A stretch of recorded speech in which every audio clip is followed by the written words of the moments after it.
Déjà, bonjour tout le monde, je m'appelle Dato, bienvenue sur Dato Boxing. N'hésitez pas à liker, partager, bim bam badaboum, commenter. Vous savez comment ça marche. Je vous remercie par avance. Rien qui va, les potos de Dato, rien qui va. Ce week-end, je vous ai dit, je vous ai promis, j'allais être productif, j'allais faire 10, 20, 15, 100, 20 000 vidéos dans ces 4 jours là, les Dato, parce qu'il y a une grande soirée, il y a trois soirées. Il y en a qui s'est passé déjà les trois zigotos Lopez, Eni et Garcia. Il y a ce soir, n'oubliez pas, en live, je suis à partir, ça va être tôt, hein, de genre 2 heures du matin, pas comme d'habitude, tu vois, genre 4 heures, 5 heures, je pense que ça va être tôt, donc restez là, je vous tiens au courant. Donc je serai en live pour Canelo Skull, Bakole, Jagba et les Budato Munguia contre Suras. Donc cette nuit, on sera en live. Et je voulais faire des vidéos et tout ça, j'ai pu rien faire, enfin. J'ai fait ce que j'ai pu, voilà, j'ai fait ce que j'ai pu. J'ai regardé hier les combats. Lopez, j'ai pas pu regarder parce que mon stream a bugué, donc impossible de redémarrer. Garcia, j'ai regardé, bon, j'ai fait la réaction, je l'ai gueulé, voilà, et ni pareil, j'ai fait la réaction, j'ai gueulé, mais j'étais mort, j'ai fait nuit blanche, j'étais mort pour poster la vidéo, deux analyses après combat. Demain tranquillement, dimanche, je mets ça pour les membres. Voilà, comme ça, il y a du contenu pour les membres parce que je veux pas non plus ici la chaîne bombarder et la polluer, non, mais envoyer plein de petites vidéos. En tous les cas, voilà, je fais cette vidéo-là, une vidéo pour Bruno Suras et Bakole, les deux analyses dans cette même vidéo. Intro est longue, je sais pas, je suis désolé, mais c'était important pour moi de le faire et de le dire. Donc voilà, en un quart d'heure, je pense faire les deux analyses avant le combat, les poteaux de Dato. Commençons par Bakole, Martin contre Efe Ajagba. Efe Ajagba, 109 kilos, j'arrondis, hein. 109 kilos sur la balance et 136 kilos Bakole. Rappelons-nous que contre Joseph Parker, quand il était appelé 24 heures avant, il pesait 140, voire plus de 140 kilos. Bon, il a perdu combien? 4 kilos, 4-5 kilos. Bon, bah, c'est pas le poids qu'il a. On peut pas dire bravo, il a perdu. Bon, il mange 2-3 jours correctement. Il va aux toilettes et voilà, il a perdu. C'est tout. Tu vois, il y a pas un truc à mentionner. Bah après, c'est son poids de corps aussi. Je vois mal un skinny, un Bakole skinny comme ça. Voilà, ça c'est une chose. Maintenant, je vous parle aussi un petit peu de la pesée, comment ça s'est passé, parce que c'est là aussi tu vois un petit peu, connaissant le passif dans le dernier combat de Bakole, ce qui s'est passé contre Joseph Parker. T'as envie de voir dans ses yeux, tu vois, la confiance. J'ai pas vu ça, les gars. Efe Ajagba, il a niqué Sarah. Je suis désolé, les poteaux de Dato, niqué Sarah sur la terrasse. Je suis désolé de parler cruellement comme ça. Mais pour dire que, comme il a insulté les gars, Efe Ajagba, le Nigérian, comme il a insulté Bakole, il était comme un fou. Oh, premier degré les gars. C'est pas genre on fait le fashion, on fait le hype, on chauffe et tout. Premier degré. Et Bakole s'énervait. Bakole s'énervait. Vraiment, tu vois, genre, mais qu'est-ce que tu me dis fuck, c'est bon. Donc voilà, il y a un petit peu, j'ai pas vu la confiance qu'il a d'habitude. Il pouvait pas en même temps avoir ça parce qu'il vient pour se prendre un KO il y a combien, 2 mois? Mais il rigole, il est en second degré d'habitude, Bakole, donc il rit avec son rire, tu vois, voilà. Entre l'ironie et entre aussi qui fait peur, tu vois, pas du tout avec ça. Maintenant, pour le combat, les Budato, c'est vrai que pour Efe Ajagba, c'est le plus gros combat de sa vie, même s'il a fait aussi des combats significatifs et importants pour la suite de sa carrière, notamment Sanchez par exemple. Mais là, et aussi Bakole doit importance le combat, l'importance du combat pour Bakole aussi extraordinaire en fait. C'est-à-dire que s'il perd, Enfin, c'est fini sa carrière. Voilà, le prestige se perd. Les adversaires vont plus avoir peur de lui et il dégringole aussi dans les classements. Tu vois le Bacolé dont tout le monde avait peur, le Bacolé, tu vois, c'était tout d'un coup Bacolé en quelques combats. Tu vois, il a fait peur tout le monde. Les gens attendaient son combat et là. Tu vois, c'est ça le grand sport, le sport de haut niveau, je veux dire. Tout d'un coup, tu vois, tu perds un combat, deux combats et ça y est, on t'oublie. Tu t'es un boxeur de seconde zone. Bon, ça va pas être le cas, seconde zone, tout ça. Bah, c'est pas. Mais je parle de manière générale. Et là, le combat c'est important pour lui. Je pense que là, il faut que Bacolé soit prêt physiquement. Tu vois, physiquement, il doit être prêt, c'est-à-dire condition physique, parce que c'est difficile à entraîner entraîner, oui, faire des entraînements pour une condition physique correcte. Quand tu pèses 136 kilos, parce que condition physique, c'est il faut bouger. Et là, bouger, enfin, mais il est assez agile, Bacolé, on le sait, pour ses 136 kilos. Il est plus que agile, plus que rapide pour ses 136 kilos. Je pense que il va choper Efe Ajagba. Il va le choper, je pense. Et combat va se finir, je pense. Mais Efe Ajagba doit être intelligent, doit travailler en distance. Pas laisser entrer en mi-distance Bacolé. Donc voilà, il doit être aussi très actif, bam bam bam, je pars, je reviens, bim bam. Voilà, mais je pense que Bacolé va le Terminados. Mais je suis hypé les Budato pour cette nuit-là en live.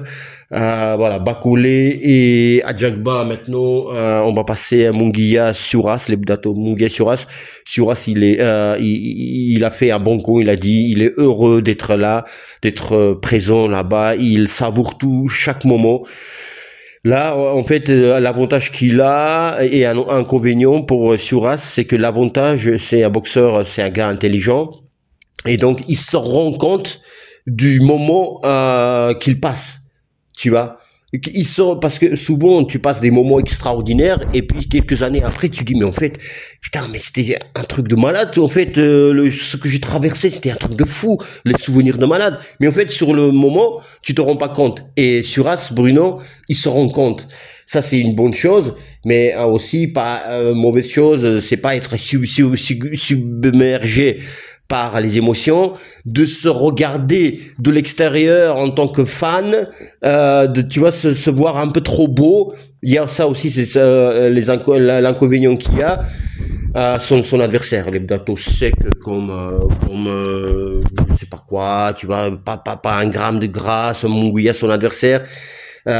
Donc très très motivé. S'il perd 2 fois contre Bruno Suras, c'est je sais que je souhaite à Munguia, non, je souhaite pas qu'il perde, je souhaite à Bruno Suras qu'il gagne et non pas Munguia perde. Alors maintenant sur le combat, les Budato, pour que Bruno Suras gagne, qu'est-ce qu'il faut qu'il fasse? Bruno Suras gagner au poids, c'est impossible. Il n'y a pas moyen qu'il gagne au poids parce que Munguia, il est plus actif. Donc à la touche, il touche plus. Donc même au corps à corps, tu vois, il touche sur 5 coups, il va toucher 2, 3, 2 et demi, tu vois. Voilà, il y a un coup entre les gants et entre la tête, tu vois. Voilà, il est plus actif. Et donc pour impressionner les juges, tu vois, le buste voilà qui bouge, il avance, c'est lui qui avance. Donc c'est difficile pour Munguia gagner au poids. Donc et par contre réitérer le KO. Oui, j'ai dit oui. Pourquoi les poteaux de Dato? Parce que Munguia, il fait toujours la même chose. C'est un boxeur extraordinaire, attention. Mais là, on cherche des petits détails qui pourraient avantager Bruno Suras, qui pourrait lui aider et ça amène le chaos, tu vois, de la part de Suras. Donc il est assez il fait à peu près ouais tout le temps les mêmes choses à Munguia, et tu vois lui ce qu'il n'a pas Munguia et il a utilisé Bruno Suras, c'est qu'il fait pas deux attaques, deux vagues, trois vagues. Au corps à corps, il va avancer, il va coincer Bruno Suras, il travaillait et il partait, tu vois, souvent sur sa droite et à gauche de Bruno Suras. Et il partait. Il n'y a pas genre 1, 2, 3, 4, 5.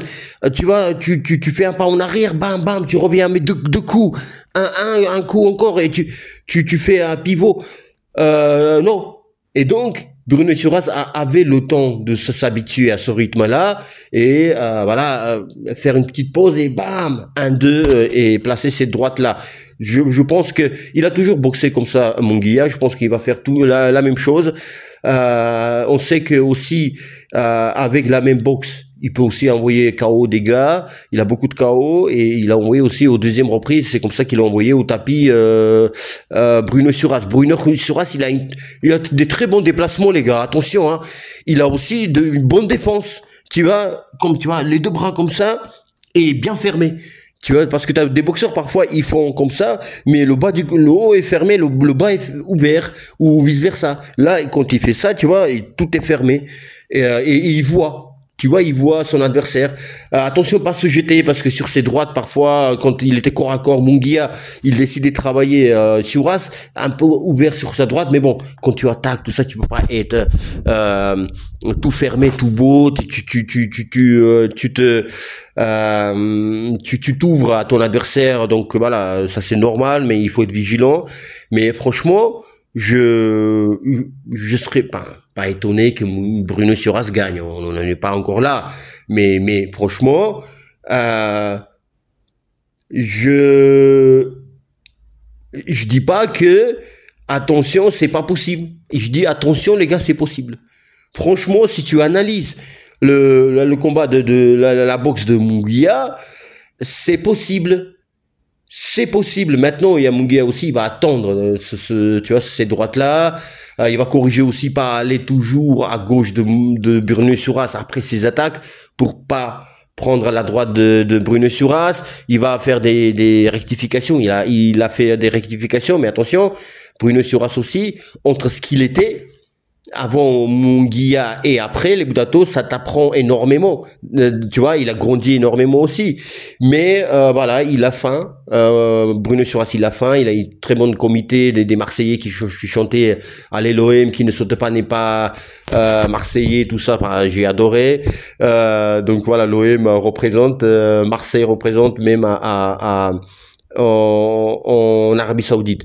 Voilà les Budato, je sais pas combien ça a duré, moi je peux pas voir sur l'écran, c'est pas marqué. Cette vidéo, dites-moi ce que vous pensez, n'oubliez pas en live cette nuit les Budato, je sais pas encore à quelle heure parce que les lives, les combats on sait pas, tu vois à quelle heure, c'est les trois combats principaux sur l'analyse avant combat de Canelo. Est-ce que on va parler un petit peu, je laisse pour qu'on parle de ça en live, voilà, comme ça au début, tu vois, je vais arriver avant que les combats commencent, bien sûr, les deux combats principaux et Canelo, bien sûr. Mais on va parler, donc voilà, un petit peu avant que les combats ne commencent. Ça va être, je crois que dans l'ordre, ça va être Bacolé, Adjagba, Munguia Suras et Canelo. Ah non, il y a aussi Badou Jack. Il y a Badou Jack aussi, voilà, mais bon, lui, ça ne m'intéresse pas. Donc voilà, quand il y aura Badou Jack, on va parler de Canelo. Voilà, ça c'est voilà. Et ce sera juste un ou deux combats avant Canelo. Et donc on va faire analyse avant combat Badou Jack va boxer. Voilà les potos d'attente, dites-moi ce que vous pensez de tout cela. Bruno Suras, Munguia, les Budato, Bacolé, Jagba, Canelo aussi. Est-ce que voilà, dites-moi, voilà, mais surtout ces deux-là qui m'intéressent, ces deux-là, les Budato. Voilà, je vous dis à tout à l'heure, dans cette nuit-là, reposez-vous et soyons là. On va voir qui sont les vrais là, qui se lèvent les potatos, qui se lèvent la nuit et où ils font même nuit blanche comme moi hier. Et Bruno Suarez le mérite les potatos. Il faut le soutenir. Il faut être là pour lui les potatos. Je vous dis de cette nuit-là, on va se régaler. Allez, reposons-nous. Je vais poster cette vidéo, tout ça. Je vais me barrer. Après, je reviens. Je fais une petite sieste. Tac, tac, tac. Je vous raconte ma vie. Je vous dis à bientôt, à tout de suite. Allez, n'oubliez pas que je vous aime et je vous embrasse.